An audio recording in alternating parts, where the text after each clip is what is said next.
कोई ओछा हथकंडा हमें काम से नहीं रोक सकता। अमीर जमात इस्लामी कराची हाफिज नईमुर रहमान का रद्द अमल कहा कि पीर तक का वक्त दे रहे हैं। अगर पुलिस ने पार्टी बनना बंद ना किया तो फिर एहतजाज पूरे शहर में फैलेगा।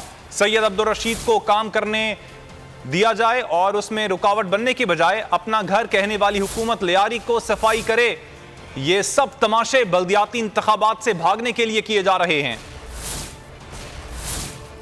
एहतजाज के नतीजे में बजाय इसके कि इंतजामिया और सूबाई हुकूमत लोगों को कुछ रिलीफ देती, उन्होंने कुछ अनासिर के जरिए से आप पर हमला किया, हमारे कारकुनों को जख्मी किया गया।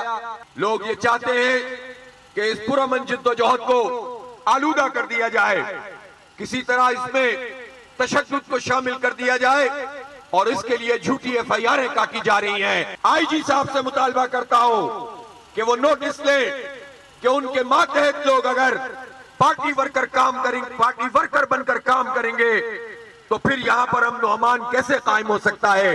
एसएसपी साहब, आपका ये काम नहीं है कि आप मीडिया के तर्जुमान बने और किसी पार्टी को रिप्रेजेंट करें। इसलिए मेरा मुतालबा यह है कि फौरी तौर पर वो एफआईआर वापस की जाए जो सैयद अब्दुल रशीद साहब और उनकी पूरी टीम के खिलाफ काटी गई है।